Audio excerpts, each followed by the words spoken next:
കാരുണ്യവാനായ ദൈവമേ, എന്റെ മാതാവ് മധ്യസ്ഥയുമായ അമലോത്ഭവമറിയത്തോടൊപ്പം എന്നെ ഞാൻ അങ്ങേക്ക് പ്രതിഷ്ഠിക്കുന്നു. അങ്ങേക്ക് അഹിതമായി യാതൊന്നും പറയുകയോ പ്രവർത്തിക്കുകയോ ചെയ്യില്ലെന്ന് ഞാൻ പ്രതിജ്ഞ ചെയ്യുന്നു. സന്മാതൃ നൽകുവാൻ കിട്ടുന്ന സന്ദർഭങ്ങളും നന്മ ചെയ്യുവാൻ ലഭിക്കുന്ന അവസരങ്ങളും ഞാൻ വിനിയോഗിച്ചുകൊള്ളാം. പാപസാഹചര്യങ്ങളെല്ലാം ഞാൻ ഉപേക്ഷിച്ചുകൊള്ളാം.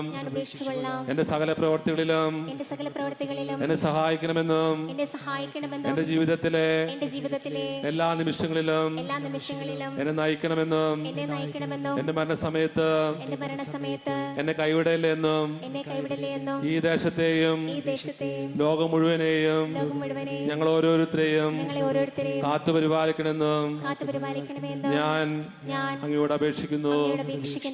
ആമേൻ.